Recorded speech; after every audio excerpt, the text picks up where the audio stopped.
Olw'okwongera okusabira Ssaabasajja ate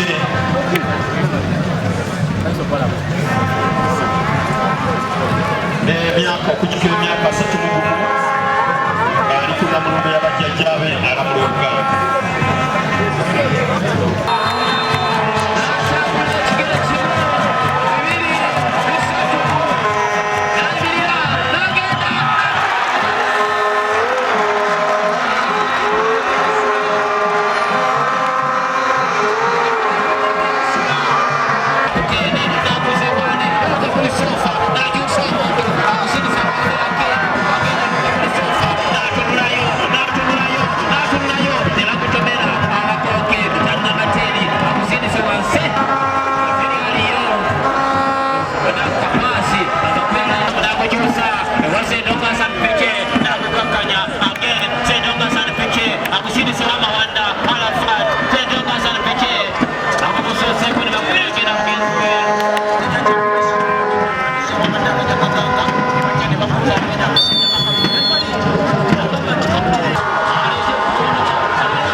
Ayongera okuwenja ggoolo nengera Kooki yetandisa akapiira kakulu wali kaja throw in nebagutadde emende ogenda bwera again kwa Kooki shot number 4 Suna Hamid agutandise balina kyabadde batitenkanya katono gakiwanire emu biri kyagwere kukakanya bagusindisa Mawanda Arafat naguteekako ekirato bamupanga wano banoonya yadde noonya gaganganya okutuuka again alijole nagutomera anoonya gaganga gujaganya tuuka sembayo nagusaka ekirato anoonya Sendonga Hassan Pique nakukontrolinga agusanze Sendonga Hassan Pique nayita abasajja babiri nakyuka nabawali siiti Sendonga Hassan Pique nebamuteekako emmere efenaga musambe sagala muzannyo lubuka kuli sofa mumasekati wano nakyuka again lubuka kuli sofa badde Kate Julius nagusindika wano ewagaganga nakola pasi y'omutwe ewa Sembalire agusindise ewa Isaka Fariofe natolontoka ayagala kukuja muntu namukuba ekifaananyi nagamba eraba ku Patrice Evra wa Manu yes oba eraba ku Geoffrey wa Lushimbi yes wano akalakitira Uganda yamanyi kasatu Karapati Mawanda yes naye nga tuli mu kitundu kyakubiri ekitundu ekyasoose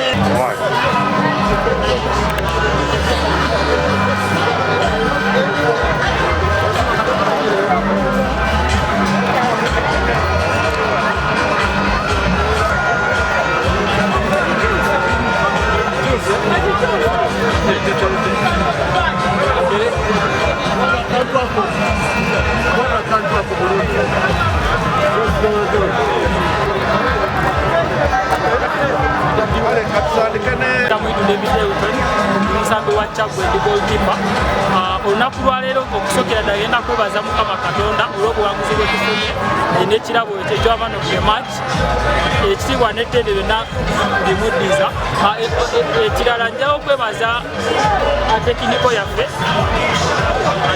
yaffe ekulemberwa ow'ekitiibwa Ssekiboobo ne bakochezi bonna abalala ne basambi bannange kino mbesa kituukako bw'omu nga sirina sapoti y'abasambi ne bakozi okuva olwaleero njagala nnyo okwebaza abazanyi okuli olwaleero. Kino ekisoose tulabye nga Kyaggwe ebadde n'emikutu egiwerako era mu kunyigiriza okwo nefuna ekisobyo nesobola okufuna penalty. Naye ate tufuna ekiro ekyokubiri ojja kwesanga nti bannakooki bavuddeyo ne bakola okukolera awamu n'obumu okulaba nti banyigiriza Kyaggwe, naye ng'omupiira bwe guba goalkeeper wa coach avuddeyo n'akola omuzannyo omulungi n'alemesa Kyaggwe ate okufuna goolo eyandibadde eyokubiri oba oli awo n'eyokusatu. Omupiira gubadde mulungi. Ssaabasajja kino kyakola okuba nti buli muntu amuwa omukisa okulaba nti akola kyasinga okumanya obulungi. Kyaggwe yeebale kuwangula coach hard luck kubanga second half yonna kumpi ebadde ya coach n'engombe mugumanyi. Goolo eya first half mu ddakiika kumpi ey'omwenda yewanguza Kyaggwe omupiira guno. Omupiira gukyanyuma singa osobodde kuwangula nekiwa Kyaggwe ate okusobola okugenda mu maaso. Twagala abawagizi mwenna mujje ku mupiira gino mulabe omupiira omulungi ennyo gugenda mu maaso. Ssaabasajja Kabaka awangaale. Basambye bulungi nnyo. Sagala kwemulugunya naye ndabye mu ggoolo eziwedde ate nezifa.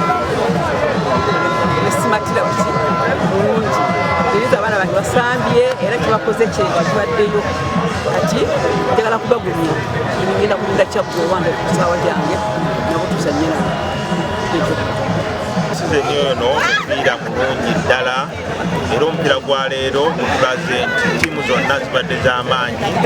Ttiimu eya Kooki ezanyire ddala omupiira omulungi, ttiimu eya Kyaggwe ezanyire ddala omupiira omulungi.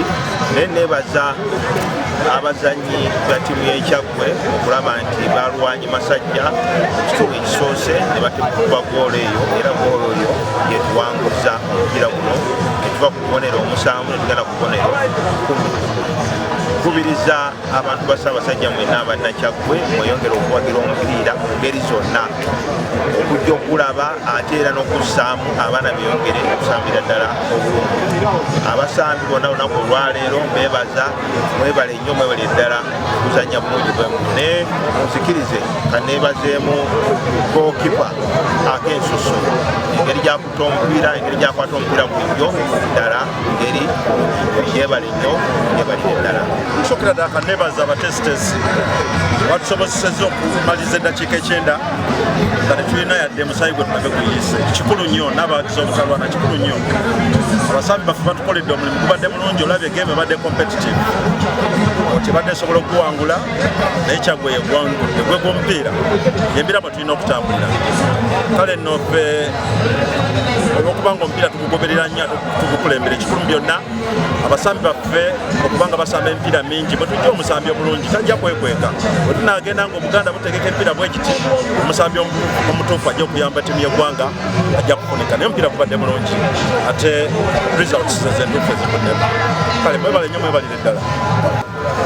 Gubadde mulungi do gubaddemu ebinumira tonotono n'oliza okugamba nti tetugenda okgenda tutereeze, naye nga kooki tebagwamu maanyi abawagizi baffe. Tusuubira rawundi ey'okubiri ey'amaanyi tugenda kukomawo nga tetulinga nga bwe tuzze olwaleero era nga twalise ku mipiira emirala gyonna. Tukonsidinze nga goolo emu emugolomosi buli muzannyo, kitegeeza omulundi omulala tugenda kwongera okisa byaffe bya kuteeba ate omupiira gubeere mulungi. Eri abategesi nsaba ekintu kimu, twongere okutereeza mu officiation kubanga kooki tuliye kusambi olwaleero ibaddewo naye katuddeyo twongere okwetereeza. Ssaabasajja Kabaka awangaale.